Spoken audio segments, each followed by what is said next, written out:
Good day everyone, my name is Isabella Kunishi and let's talk about a printing press and beyond.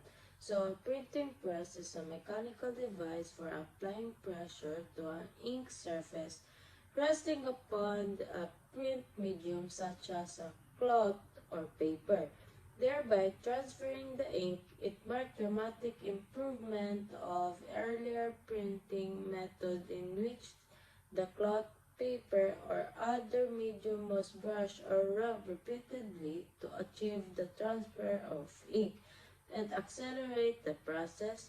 So it is used for text and invention, and global spread of the printing press was one of the most influential events in the second millennium.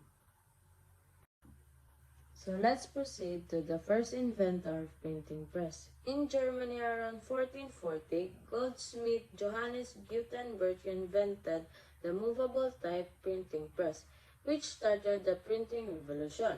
Modeled on the design of existing screw presses, a single Renaissance movable type printing press could produce up to 3,600 pages per workday, compared to 40 by hand printing and a few by hand copying.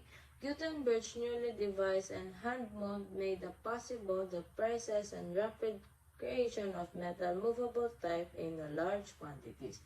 His two inventions, the hand mold and the movable type printing press, together drastically reduced the cost and the printing books and other documents in Europe, particularly for shorter print runs.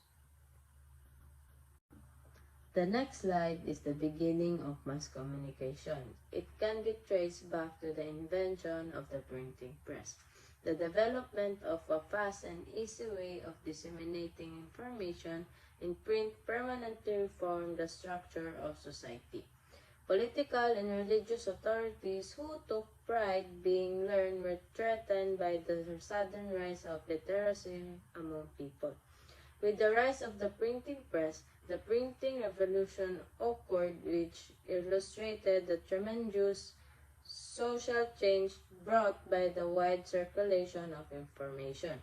The printing press made the mass production of books possible, which made books accessible not only to the upper class.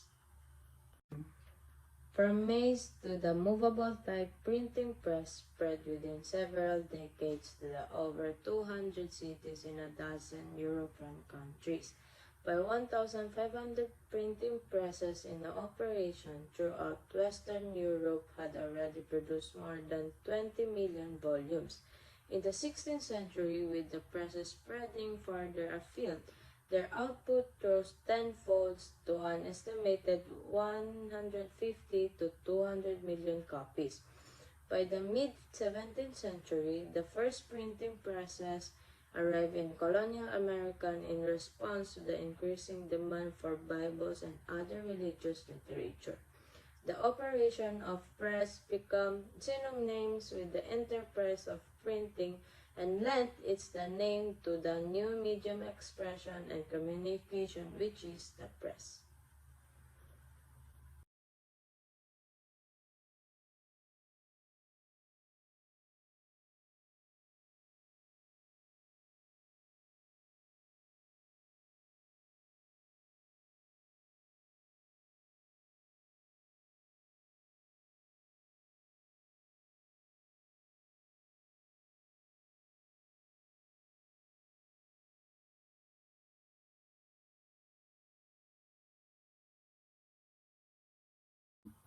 As years progressed, calculation became involved in communication due to the rapid development in the trade sector.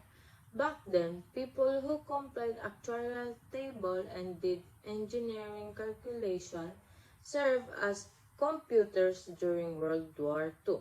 The Allies, which are the US, Canada, Britain, France, USSR, Australia, and a charter of countries that oppose the Axis powers, which are the Germany, Japan, Italy, Hungary, Romania, and Bulgaria, which challenge a serious shortage of human computer for military calculation.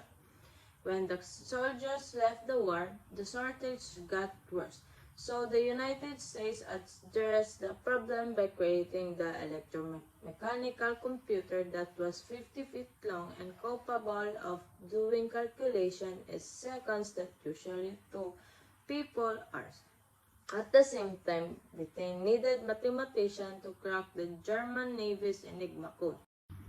The Enigma was a ciphering machine that German armed forces used to securely send messages.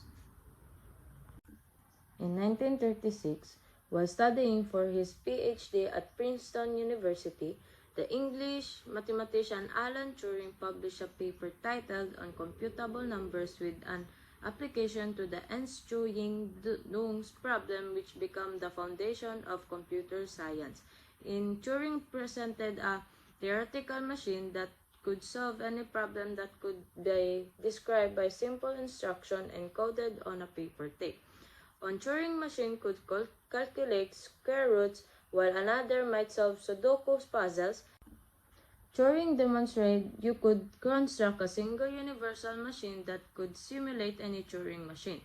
One machine solving any problem, performing any task for which a program could be written. Sounds familiar? He'd invented the computer.